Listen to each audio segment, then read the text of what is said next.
Hello and welcome to Mind the Flat. I'm Amy Isles and I'm joined by... Me, Tom Crowther. And me, Chris Heffernan. And today's episode is actually a listener-suggested episode. So thank you very much to Kerry for sending us an email about this topic.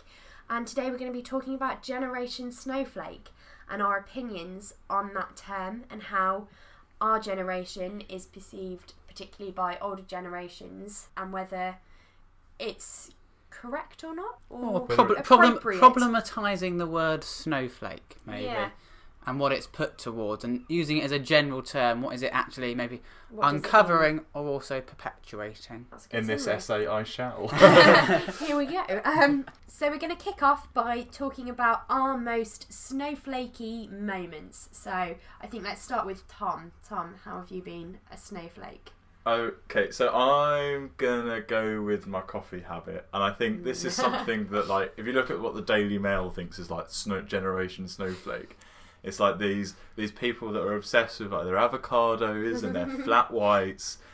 But I love coffee, and I could never drink instant coffee. I'm very snobby about it. You look repulsed whenever... Sometimes I make myself an instant coffee if I'm feeling lazy, and you just look repulsed when I do it. Yeah. If you're making a filter coffee and you put milk and sugar in it, you're doing it wrong. You're ruining the coffee. And if you're... You've got to let it bloom. Yeah, so if you're making a coffee with a cafetiere, you've got to make sure the water isn't boiling, and you pour it over a little bit first, and so that it infuses, and then you pour the rest of the water in. There's like, I've got a cafetiere and a mocha pot, and my girlfriend Kaylin has an AeroPress and a V60, and for most people it's just a cup of coffee, but I love like all the different bits about it. I just want the caffeine. We're really on our way, I think, to a cracking Mind the Flat book, you know. Mind the Flat's Guide to Life. We've got a chapter on toast and bread, a chapter on coffee and the best ways to provide coffee. I mean, if we keep going, I think by next Christmas you might see in bookshops Mind the Flat, A Guide to Life. Recommend us to a friend, guys, if you want to see this book in shops. So go on then, Chris. How about you? What's your... I can't predict what yours is going to be. I think mine is the fact, because I get slight eye rolls from tutors when I've gone to speak to them about my essays. And my essay plans are all in different colours. So there's a colour for quotations, a colour for main point, a colour for analysis, a colour for sub-point, a colour for... Oh, here we go. Critics. Isn't it proven, though, that that's meant to help you learn? Because I used to do that at A-level, and it really helped me visualise things. I still do it. I'm sure it is, but I think it is got the associations of snowflake immaturity. That as I sit in my my consultation at the uni, and out it comes, and they go, "Oh, you've done it in different colours. Oh, do you want a big bag?" Yes, I am. You did used to study geography as well, didn't you, Chris? That's the second geography thing we've managed on this podcast. We're really going to lose some geography listeners, aren't we? Oh well, what a shame. Oh dear. Gosh, Tom, I don't think we can afford this. Go on then, Amy. Why are you a snowflake? Well, you two know what mine. Any guesses? Always on social media? Absolutely. I mean, I think the pancake boomerang just that was summarises it really, doesn't it? Just in case anyone didn't hear about that when we talked about it, Amy made us take a video of her on Instagram for a boomerang for her story of her flipping a pancake, and she wouldn't flip the pancake until we got a boomerang. It's like, if the boomerang isn't there, the pancake was never flipped. And then we got, I think, a cracking boomerang, far more entertaining than your bog standard one. I can flip a pancake just like anyone else can. And the cheek of it, when I'm not putting that on. My face. Did you not put it on? My face looks awful. Oh, what are people going to think of me? What actually happened was... double chin was just horrific. When we got round to actually doing the boomerang eventually, after kind of taking the mick out of Amy for a while, she flipped it and it landed on the handle and split.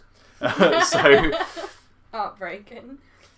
But it doesn't matter, Tom, because the boomerang's been deleted, so it no longer happened.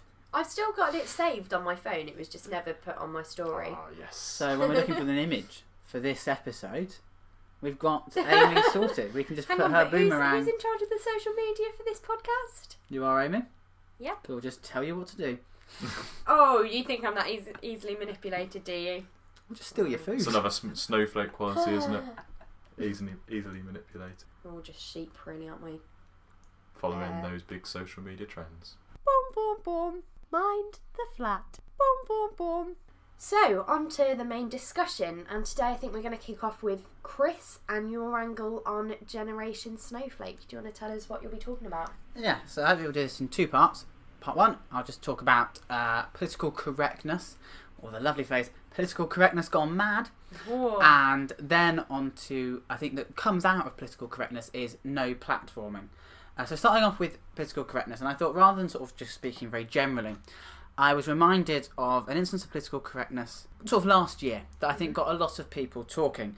So Boris Johnson, the wonderful, always considers his words well, inflammatory Boris Johnson. And he wrote an article in the Telegraph about the burqa. And the 2 quotes that probably most people saw about this were absolutely ridiculous that people should choose to go around looking like letterboxes, and the second one, which was looking like a bank robber. So these were the 2 quotes that I could see sort of being bandied around of how dreadful Boris Johnson is and how dreadful it is that he's Islamophobic, etc, etc. So I went on to the Telegraph and eventually, took a long time, found the complete article. And there's some key bits of context that appeared to be missing from the original quotations, which were that the article is all about the burqa, the niqab, being banned in Denmark. Okay? Boris Johnson disagrees with the banning of the burqa. So, to me, I think the bank robber thing is inappropriate because the connotations of a bank robber adds all sorts of other things into the mix. Yeah. But the idea of looking like a lamppost is an observation on a superficial level of what the burqa looks like, and is this not a satirical jibe at something that he disagrees with? It's not trying to, I don't know, is it Islamophobic? And I think this is where a big political correctness thing came out of, is what can you say? And I know Rowan Atkinson spoke out and said this is a joke, and humour is meant to be political, and it is meant to get to problems, and lots of people would probably agree that they find the burqa as a symbol of oppression a problem. And Boris Johnson, through maybe a poor times humour, you could bring in the context of him being a politician, is drawing attention to that. He is almost setting up for laughter something that he thinks needs to be challenged and considered. What do you think? I think on that kind of final point of the humour of it, I think it is the contextualisation of it.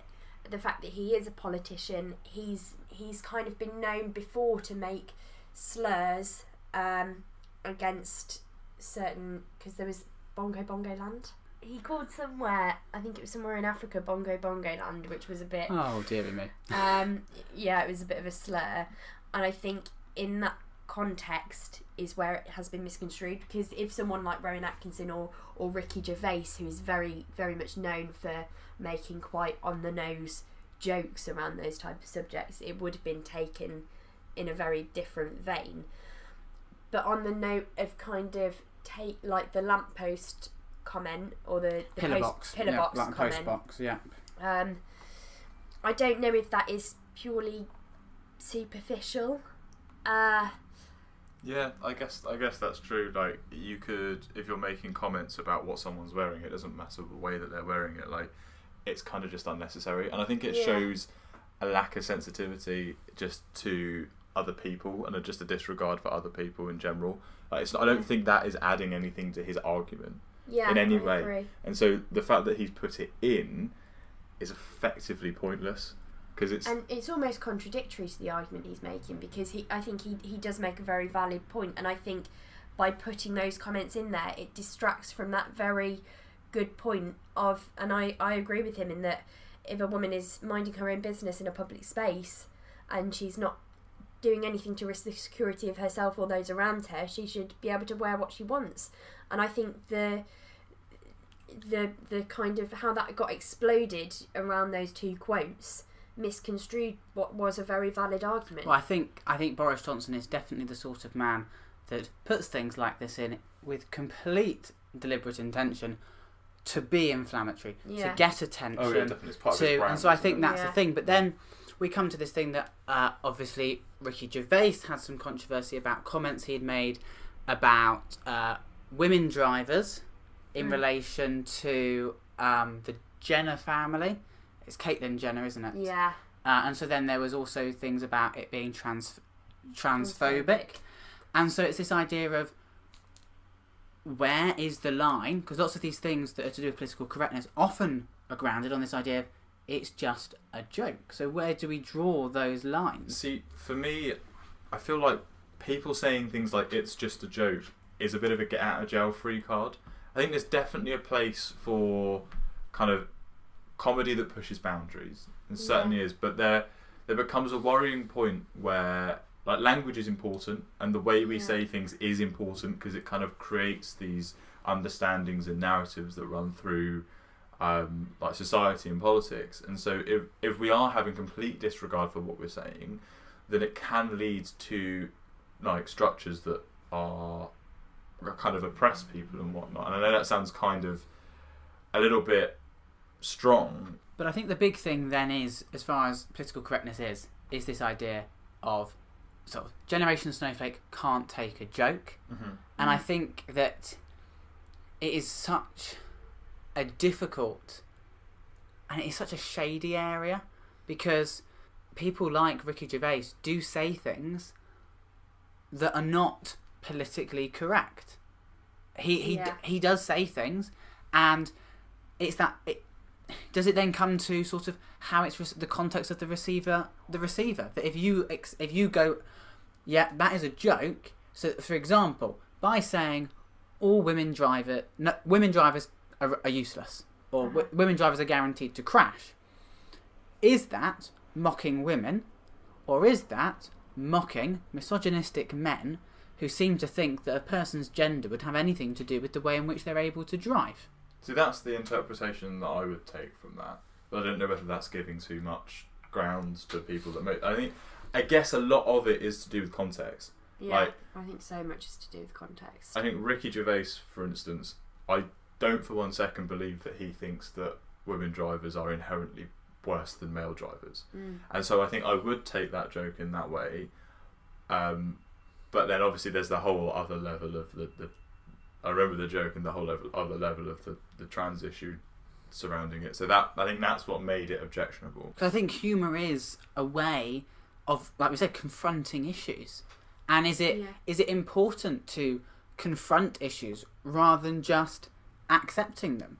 Just because one person believes something, should we just sit back and accept that, or should there be a challenge to it? Well, that goes through to the whole like no platforming thing, doesn't it? And the idea that like it's the do we allow these people to have a platform and then absolutely destroy them on that platform and make them look like idiots, or do we completely silence them? And I guess like kind of silencing them does give them this kind of like revolutionary hero, almost martyr perspective. Like they're these underdogs and they're being silenced by the oppressors and by the elites, and I think that's given a lot of air to some pretty vulgar things. But I think there's a difference, and I don't think this difference is given enough attention, between making things illegal to say and making things socially unacceptable to say. I think like people always talk about free speech, Yeah. but no one, if say an event doesn't invite you to speak or disinvites you to speak, that's not illegal. You don't have a right to speak at that event.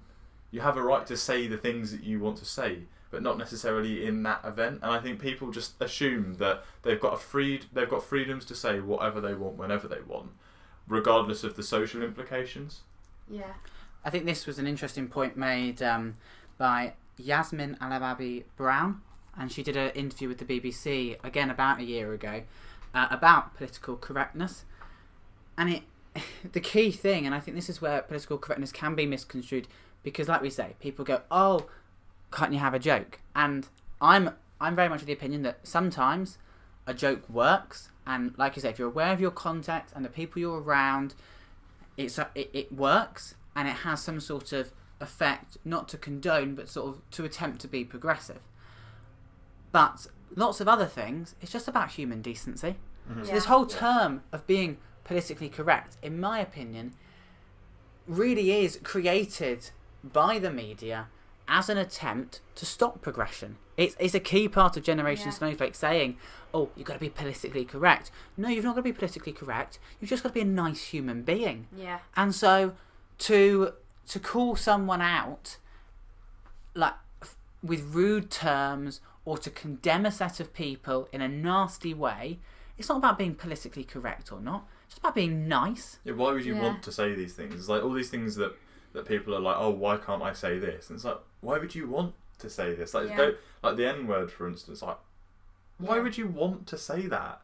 All the things that kind of go with it. Yeah. Like, I don't see why people have such a strong opinion on wanting to say it. It seems absolutely ridiculous.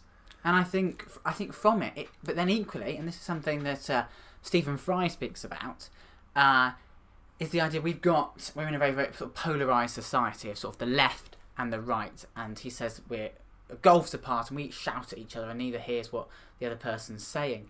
But I think out of this comes this idea that people are also very quick to jump on people and accuse them of being politically incorrect, when actually I think there needs to be this understanding that some people do it in ignorance, and that isn't an excuse for their behaviour, and therefore they keep doing it. But I think if someone uses a term incorrectly, then I think people should be encouraged to go, well, I'm sorry, but we don't really use that word anymore. Not, oh, you're transphobic, you're sexist, or anything like that, because it might just be a person has used the wrong term. And I think that we should have an understanding society in that way, where, we're conscious of being decent human beings. I think, yes, there are times for jokes, and then equally in that in-between space is that we all move forward together, and that you help people to understand how they should be approaching these issues. I think there is an important caveat I think that we have to chuck in, which is like the position that we're coming at this from. I think from our perspectives, we don't really have anything that we would really be, I guess, offended by. There's the exception, obviously, Amy, you're a woman, surprise, surprise, and like my sexuality. But other than that, like we're all pretty privileged. We're all coming from these positions where there's very little to get offended by, and then it's easier to stay calmer. And if you're constantly battered by offensive words, then it is going to be hard to say, actually, we don't use that word. You're going. Yeah. If you have to deal with this stuff on a constant daily basis, you're not gonna want to have that reaction. But equally, I feel like our generation are quite progressive, and I think the older generation, kind of looking at us, are kind of going like, "Oh, you're right. This never happened in my day." Yeah, it didn't, but it's not a bad thing that it is happening more now. Well, I think you've hit on another great one for political correctness in a way, but it sort of also borders on sort of correct behaviour. The idea of sort of like a guy putting his hand on a woman's leg, her upper thigh, or giving her a kiss, or putting the arm around. These are all this was okay in my day. Yeah. It wasn't. You just didn't know that it wasn't okay. I think this is, and that I think is the thing, that sort of the idea of Snowflake and being over emotional are just inflammatory ways of stopping really important progress to make, in this instance, workplaces more equal. So again, like, I'm going to take the whole like sensitivity issue. I think that this is what like kind of Generation Snowflake is about, is like sensitivity to particular issues. And so I've been looking at like trigger warnings and that sort of thing, and the whole idea that like especially in like university culture, putting these warnings before things appear, just to say like, oh, just beware that this is coming up, like there's like sexual abuse coming up or violence or something like that, to kind of prepare people for it. And I actually found something quite interesting. And there's a couple of studies that have been done recently, and neither find a benefit to trigger warnings. One measured the anxiety levels of people that had never experienced trauma, and what those anxiety levels were like when someone was given a trigger warning and then shown some disturbing imagery, or whether they were just shown it straight away. And they were actually, in this particular study, they were more anxious if they'd been pre-warned, potentially because they'd been thinking about it for longer and they got worried about what it could be and what form it could take. And then another study looked at people that had experiences with the things that they were shown, and the same effect came about. It was like these people were more anxious as a consequence of the trigger warning.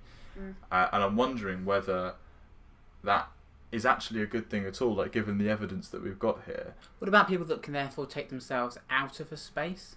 So, for I think example, that's the distinction. Like we read a book in one of our units last year, which had a lot of sort of underage sex, bordering on rape in some occasions, and on the handout with that reading it said this book deals with these issues, and so it was very clear that there would not be a problem if you decided you weren't happy to read that book and therefore turn up to the seminar. Yeah. But if you didn't give that warning and someone read that book, it could bring back some, yeah, and I think that's the thing, specifically for people that have suffered from these things and that can have the opportunity not to have to take, but like content warnings on Netflix, for instance.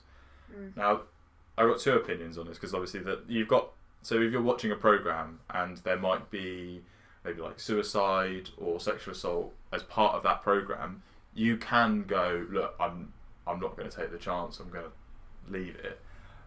But sometimes it does kind of spoil things in programs. I know this doesn't make it okay not to have them. If you're watching a show and you don't know what's coming up, and then it says on the content warning suicide, it's like, someone's going to kill himself in this episode, and it's kind of a bit of a spoiler. Well, I can remember we were watching Downton Abbey, and it was in the latest series, and there is a scene in which Lord Grantham has his ulcer bursts. Sorry, spoiler alert. Sorry, yeah, spoiler alert. His ulcer bursts at the dinner table, and he ends up going up and he just vomits blood pretty much sort of over his wife. All over her face.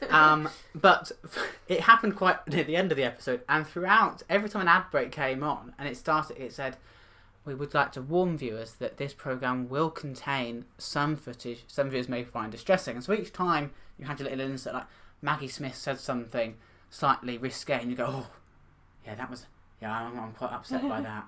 Oh yeah, and you're constantly anticipating what is it going to be. So I completely see what you're getting at there. Yeah, definitely. I think that's quite interesting. But there are significant benefits, especially if you have kind of suffered from traumatic experiences surrounding these. But then there's also, I found something that said that, especially with like PTSD, which is a lot of people that have suffered from like acutely traumatic issues will suffer from. But like PTSD is triggered often by very specific things, so it's not necessarily just the general concept or the general viewing of maybe sexual assault, but it's things like smells or sounds, songs, items like clothing, that sort of thing. And there's little you can do surrounding those very specific things for those specific people. And so whilst it's like, oh, don't want to bring back memories, but specifically PTSD is related to very specific things, so it's hard to do anything about. I think it's this idea of like, if you know you've got a trigger, there's only so much someone else can do to protect you from that, and like you say, some of them are so specific, you have to kind of take that responsibility on yourself sometimes. And I think as far as possible, others should be aware of obvious things that can cause triggers, but you can't possibly have trigger warnings for everything. I guess, and I think that's where Generation Snowflake comes into it, because people do try and do that, which is by no means a bad thing at all. It's great that people are aware of that and aware of how it might affect their audience or consumers. That's the thing. I think it's just like a general understand, like a general empathy. Yeah. Again, coming back to the whole sensitivity thing, it's like it's just being more understanding of other people's situations when you're making or doing things. So I think this leads quite nicely into my area, kind of bringing this idea of sensitivity together in the way that people live their lives. And I think a perception of Generation Snowflake very much factors into lifestyle choices such as veganism, for example. That's quite a big trend at the minute. It's becoming quite a big trend, and I think the older generation are quite judgmental of like clean eating and all these specific life choices that I think our generation are kind of quite into. Things we talked about in the podcast before, like veganism, like recycling, reusables, that sort of thing. Yeah. There's a lot of things that kind of come into that. Yeah, absolutely. And I found this article on The Guardian. Let me just read you the opening sentence of it. It really kind of shocked me. And it's about millennials not wanting to touch raw meat. And the article opens saying this: the millennials have struck again, not content with hectoring us to go vegan, such is the squeamishness of the entitled, still living with their parents' generation, that those who do deign to eat meat are apparently refusing to actually handle it. And I was just so shocked by that tone, because I think, you do get vegans who are very pushy, and obviously the stereotype of vegans is that you have to tell everyone you're vegan. But at the end of the day, kind of going back to the point we made with the burqa article that you brought up, Chris, that is the way someone chooses to live their life, and that is up to them. It's not, some of them are quite preachy, but at the end of the day, if they want to make those choices, if they want to live in that lifestyle, that is their choice, as long as they're doing it healthily and safely. I don't think that's a problem at all. I think specifically with lifestyle choices, it's a very hard one to understand the perspective on, because it's not like, oh, you need to, like, I guess the phrase that would be used would be like man up. I mean, it kind of reflects the kind of the gendered nature of this whole discourse, I guess. Absolutely, yeah. But like with lifestyle, there's nothing, you're not like shying away from something scary. Like I guess one argument against trigger warnings, like from my one, is that like you're not necessarily facing these issues up front, and there's potentially negative consequences from not actually addressing the root causes and that sort of thing. But with lifestyle choices, like, oh, I want to use reusable cups, or oh, I want to stop eating meat, or I don't feel comfortable handling meat, it's like, what's the negative consequences of that? There just aren't any. There's so many positives as well. Like, I read somewhere that veganism is the single best way of reducing your environmental impact. And again, I'm not trying to be preachy and say, like, everyone become vegan. But for those people that want to become vegan for that choice, why are we berating them for that? I think the key thing, and this comes across the mind, I mean, like, both you and me, Amy, have used newspaper articles. And most of this phenomenon doesn't actually exist. People don't actually care. And so much of it, like, no platforming. So much of no platforming never actually exists. And it's newspaper articles repeating the same thing again and again and again. And the tone of the article is creating a problem. And it's this idea that there actually probably aren't many problems. And many universities are having debates, people that students want to see are coming. I think they are okay.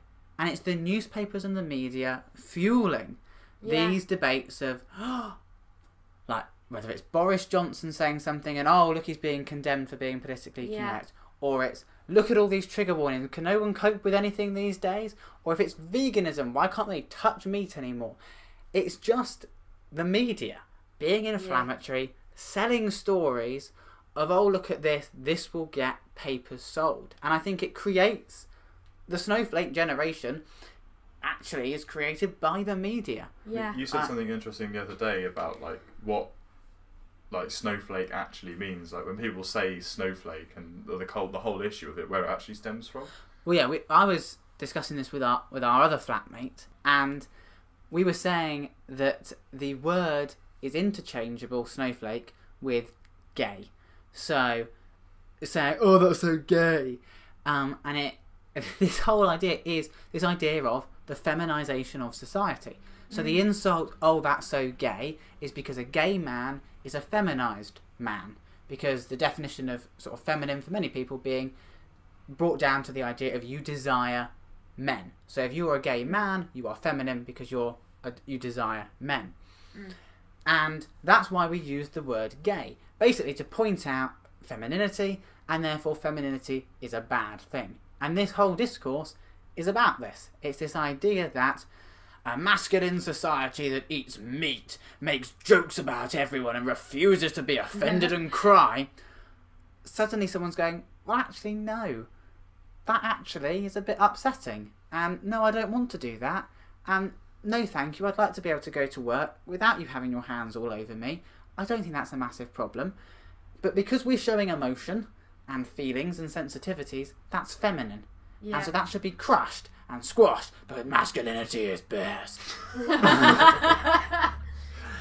And that is what, in my opinion, this is all about. It is all about up masculinity, boo femininity, which in themselves are words that shouldn't even exist, in my opinion.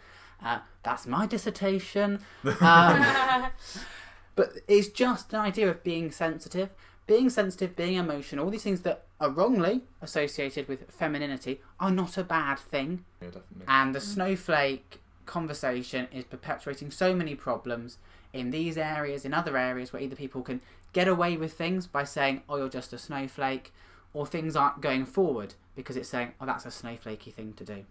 I think just to conclude, as a nice little finisher, the British Army have released a load of posters in their new recruitment campaign. They're kind of in the style of the Lord Kitchener poster from the First World War, Second World War, saying, we need you.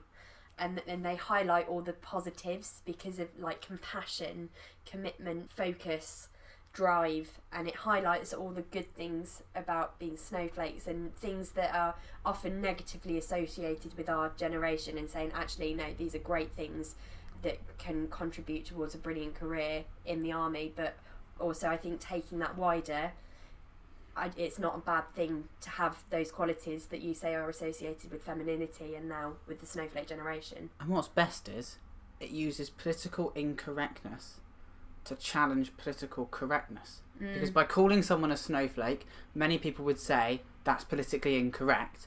But what it's doing is it's moving that politically incorrect term into a politically correct context by saying, no, it's not politically incorrect to call someone a snowflake when actually you're celebrating what qualities are wrongly called snowflake qualities critically. So it's a perfect way of how words and terms can move in context. And the whole snowflake discourse, it's all about discourse and the way in which we use words. And like the word queer is another example of a word that was in sort of the politically incorrect category, and then that word, through repeated repetitions in different contexts, can come to mean something completely different and be an empowering word that people can get behind and identify with. There we are. Towards a more empathetic society. Brilliant. The snowflakes. Boom, boom, boom. Thank you very much for listening. And if you want to get in contact, you can find us on Facebook. We're Mind the Flat Podcast. On Twitter, we're at mindtheflat_pod. And Instagram at mindtheflat_podcast. And if you want to respond to anything we've said in this episode or suggest a topic for another week, you can head to our Reddit. That's r/mindtheflat. Or alternatively, you can drop us an email at mindtheflatpodcast@gmail.com.